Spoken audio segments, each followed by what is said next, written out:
With Robinhood, not only can you trade individual stocks and ETFs, you can also seamlessly buy and sell crypto at low costs. Trade all in one place. Get started now on Robinhood. Trading crypto involves significant risk. Crypto trading is offered through an account with Robinhood Crypto LLC. Robinhood Crypto is licensed to engage in virtual currency business activity by the New York State Department of Financial Services. Crypto held through Robinhood Crypto is not FDIC insured or SIPC protected. Investing involves risk, including loss of principal. Securities trading is offered through an account with Robinhood Financial LLC, member SIPC, a registered broker-dealer.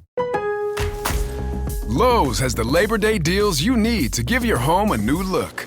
Buy one, get one free select interior paint via Visa gift card rebate.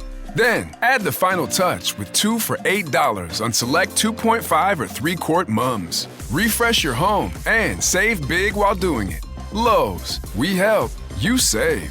Valid through 9/3. Mums offer in-store only. Selection varies by location. While supplies last. More terms and restrictions apply. See Lowes.com/rebates for details. Hey everyone, welcome back. Today we're going to do a deep dive into something pretty big. The recent NATO summit that just finished up in London. If you're listening to this, you probably want to know what went down. Absolutely. Why everybody's talking about it, what it all means for the future, what we've got you covered. You bet. We've been looking over all kinds of stuff. News articles, of course, official statements. We even dug up some historical context. Oh, wow. Just to give you the full picture. Very cool. So this wasn't just some routine NATO meeting. This summit was about some really big changes in global power. Oh, yeah, for sure. And it all happened while the war in Ukraine is still raging. Speaking of Ukraine, do you remember that meeting between Trump and Zelensky? Oh, yeah. That happened at the White House? At the White House? Right before the summit? Yeah. Oh, man, that really set the stage for some drama. From what I read, it sounded like they had a real clash about how committed the U.S. really is to Ukraine. And that got a lot of European leaders nervous. Definitely. That meeting really showed how uncertain Europe is feeling right now about the U.S.'s role in keeping them safe. I mean, European countries, they've been depending on the U.S. for security for, like, forever.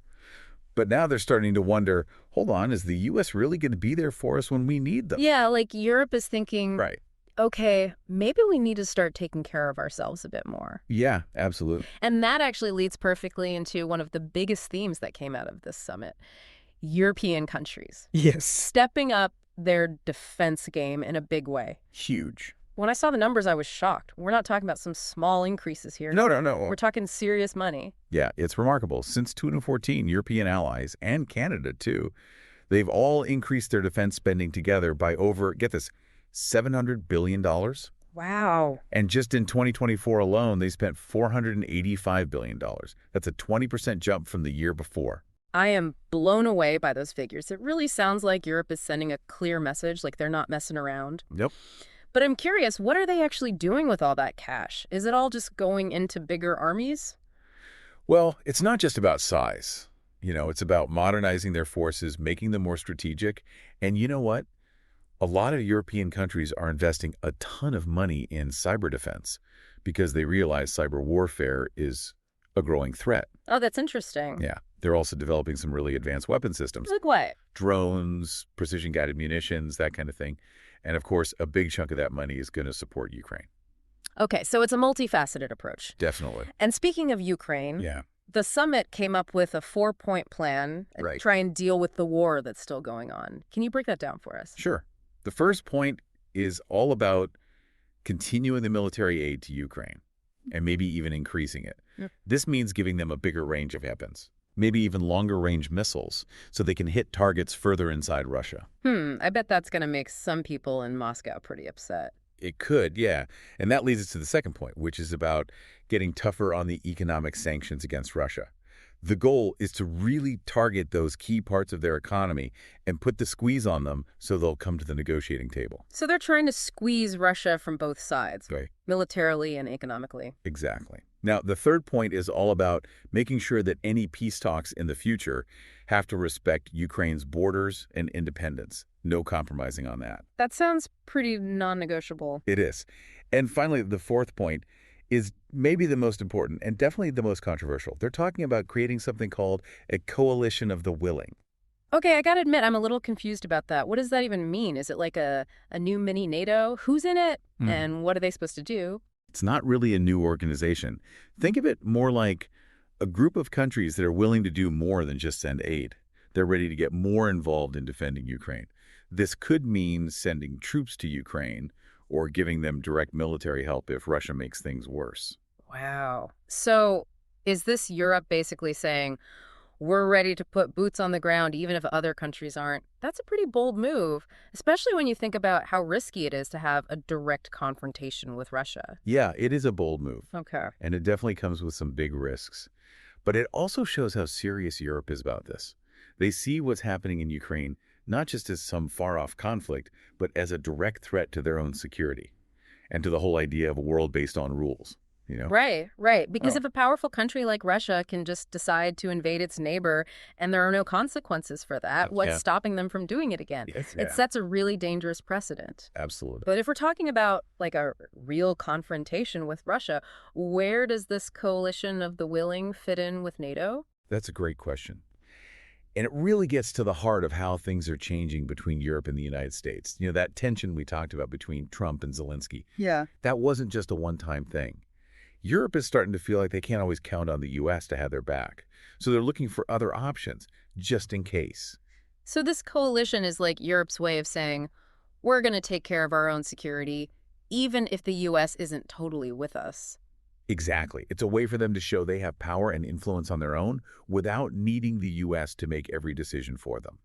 And this has been building for a while now. European countries have been slowly increasing their defense spending and working together more closely over the past decade. But this summit feels like a real turning point. It's like they're saying, we can't just sit around waiting for the U.S. to act. We have to do something ourselves. Yeah. But what about the specifics of this coalition? Do we know which countries are actually in it?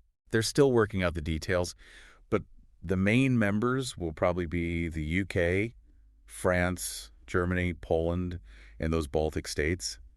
Others might join depending on what the mission is and whether they're willing to send troops or resources. So it's not just a symbolic thing. They're actually talking about sending soldiers to Ukraine. Yep. That's huge. It is. What do you think Russia's reaction is going to be to all this? It's tough to say for sure, but I don't think they'll be thrilled about it. They've already been complaining that NATO is expanding eastward and threatening them, and this coalition will just make them feel even more like that. Sounds like this could really make things worse and increase the chances of the war spreading. It could. But didn't they also talk about a ceasefire plan at the summit? They did. There's a proposal for a truce, a 1-month truce. It would mainly focus on the areas where the fighting is the worst, in eastern Ukraine. The idea is to give them a chance to have some peace talks, maybe start to trust each other a little more. I mean, it makes sense, but I just don't see how a 1-month break is going to be enough to fix a conflict this deep. It's a long shot.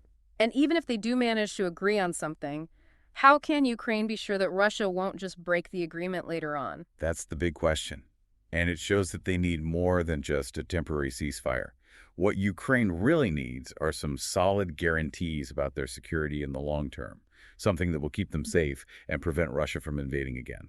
So what kind of security guarantees are we talking about here? Would Ukraine joining NATO be part of that? NATO membership is a complicated issue. They definitely talked about it at the summit. But some European countries are really hesitant about extending that Article 5 protection to Ukraine. The part where an attack on one NATO member is considered an attack on all of them. They're worried that it would lead to a direct war with Russia, which no one wants. Yeah, I get that. But if not NATO membership, then what? How else can they realistically protect Ukraine from another Russian attack? There are a few options they're thinking about. One idea is to give Ukraine a really strong security pact, something less than full NATO membership, but still with solid promises from the big powers to defend them if they're attacked again. Like a mini NATO just for Ukraine? Kind of like that. Another idea is to help Ukraine build up their own military so they can defend themselves against any future aggression from Russia. This means giving them advanced weapons, training, and intelligence. Basically making them too tough for Russia to mess with without getting hurt. Exactly. And then there's the economic side of things. The summit made it clear they're going to keep up the pressure on Russia with those sanctions and maybe even make them stronger. The message is those sanctions will stay in place until this conflict is resolved. They also talked about maybe using the Russian assets that have been seized to help pay for rebuilding Ukraine. Ooh, that's got to sting. I can't imagine Russia's going to be happy about that. Probably not. It seems like they're trying to hit Russia from every angle. military, economic, diplomatic. But is there a chance this could all backfire? Could putting this much pressure on Russia make them even more dangerous? There's definitely a risk. We're talking about a country with nuclear weapons that's feeling increasingly threatened and isolated. If you push them too hard, who knows what they might do? So how do you find that balance between standing up to their aggression and not making things worse? It feels like walking a tightrope. It is a delicate balance. And there are no easy answers. But one thing is for sure. This is not just about Ukraine anymore. This is about the future of Europe, the future of the relationship between Europe and the U.S., and the future of the whole global order. You're right. This summit wasn't just about negotiating some details. It was about some really fundamental changes in who has power on the world stage. Absolutely. And speaking of power dynamics, how do you think other big players like the U.S. are looking at this new, more assertive Europe? It's mixed. Some people in the U.S. see it as a good thing. They think a stronger, more independent Europe is actually in America's best interest. It frees up the U.S. to focus on other things like China, and it means Europe is sharing more of the responsibility for global security. Less reliance on the U.S., more shared responsibility. Exactly. But others are more worried. They're concerned that this could lead to a world that's more divided, where the U.S. and Europe drift apart and can't work together as effectively to solve global problems. There's also a concern that a more assertive Europe might start acting on its own, without consulting the U.S., which could create friction and make diplomacy more difficult. So it's a double-edged sword. More autonomy for Europe could be good for the U.S., but it also comes with some risks. Definitely. What about Russia? How do you think they see this shift? For Russia, it's complicated. On the one hand, a more united and assertive Europe looks like a threat to them. It shows that their efforts to weaken NATO and divide the West haven't worked. That must be pretty frustrating for them, considering what they've been trying to do. For sure. But some analysts believe that Russia might actually see some opportunities in a more independent Europe. Really? I don't quite see it. Why would they want that? Because a more independent Europe might be more willing to deal with Russia on Russia's terms, without being held back by the transatlantic alliance. It could give Russia a chance to play European countries off against each other, taking advantage of any differences they have in their interests or goals. So a more fragmented Europe could actually work out in Russia's favor in the long run. It's possible. It all depends on how Russia decides to play its cards. And that's what makes this whole situation so fascinating and so unpredictable.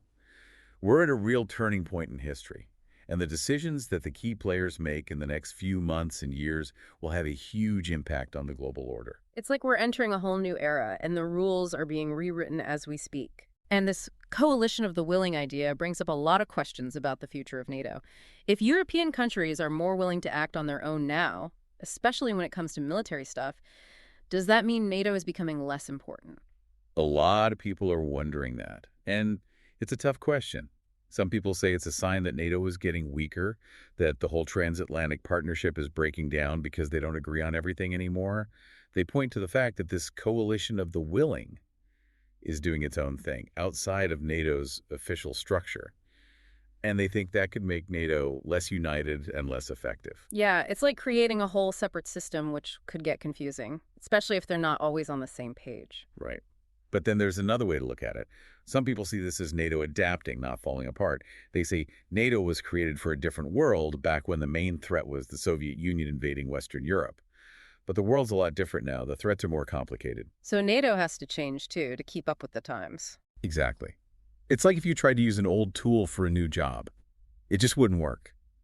The people who see this as adaptation say a more flexible NATO, one that lets these smaller groups of countries tackle specific problems, could actually make the alliance stronger. It could make them react faster and be more effective. I see what you mean. It's like having different tools in a toolbox, right? You wouldn't use a hammer to fix a leaky faucet. But it still leaves us with the question, what's going to happen to NATO in the future? Will it break up into smaller groups, each with their own agenda? Or can it stay together and have a clear purpose in a world where power is more spread out? That's the big question, and honestly, no one really knows the answer. It depends on a lot of things. How committed the member countries are, what happens with global security, and whether NATO can change and reform itself to keep up. So we're at a really important point in history, and the choices made in the next few years are going to have a huge impact. It's like we're at a crossroads, and one path leads to more division and chaos, while the other leads to a world where countries work together better to keep everyone safe. Yeah, the stakes are high. And that's why this NATO summit was so important. It wasn't just about Ukraine or Russia. It was about the future of the West, the future of global order, the future of peace and security for everyone in the 21st century. It's been awesome talking about all this with you, and I feel like we've just barely scratched the surface of this whole situation. It's so complex, and things are changing all the time. Yeah, there's always more to learn. And things are moving fast. It's important to stay informed, to keep talking about these issues, and to think about all the different points of view and what could happen. Well said. And to everyone listening, I hope this deep dive helped you understand the 2025 NATO summit a little better and what it means for all of us. This summit was more than just a meeting. It was a sign of the times we're living in, a reflection of how power is shifting around the world, and the problems we're all facing in a world full of uncertainty and conflict. So thanks for joining us on this journey. Until next time, keep learning, keep asking questions, and keep diving deep. Today is your lucky day. Today is the day that our $3 website works for you, paying you directly to your PayPal daily.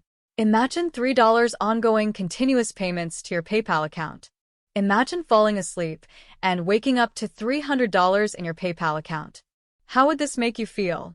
How could this help you? What bills could you pay? What kind of fun could you have? What does that retirement look like now? All for a one-time payment of $3. This website is DFY done for you, fully built and completely hosted, and never stops collecting payments for you. You have spent $3 on coffee on a regular, but that coffee won't help you create multiple streams of income. Click the link below.